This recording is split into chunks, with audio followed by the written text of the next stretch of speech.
વરસાદ અંગે હવામાન વિભાગની આગાહી 5 દિવસ ગાજવીજ સાથે વરસાદની આગાહી વ્યક્ત કરાઈ છે।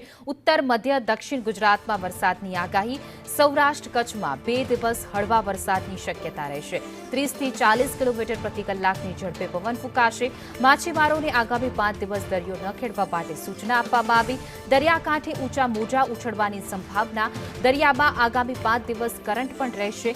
અત્યાર સુધીમાં સામાન્ય કરતાં 112%થી પણ વધુ વરસાદ નોંધાઈ ચૂક્યો છે। રાજ્યમાં હાલ 3 વરસાદી સિસ્ટમ સક્રિય છે, જેના કારણે આગામી 5 દિવસ વરસાદી માહોલ જોવા મળશે। 30 થી 40 કિલોમીટર પ્રતિ કલાકની ઝડપે પવન પણ ફૂંકાશે।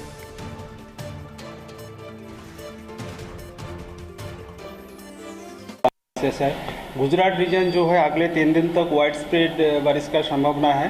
7 से लेकर 9 जुलाई तक और 10 से लेकर 13 जुलाई तक फेयरली वाइड स्प्रेड रेन होगा। और जो सौराष्ट्र कच्छ के लिए अगले 2 दिन wide spread light to moderate rain होने का संभावना है। इसमें उसके आगे जो रिमेनिंग आपका डे 3 से लेकर डे 7 तक 13 तारीख तक उसमें फेयरली वाइड स्प्रेड बारिश होने का संभावना है, लाइट टू मॉडरेट। और अगले 5 दिन हमारा थंडरस्टॉर्म विथ लाइटनिंग का वार्निंग दिया गया है दोनों क्षेत्रों में ही। उसमें विंड स्पीड जो रहेगा 30 to 40 किलोमीटर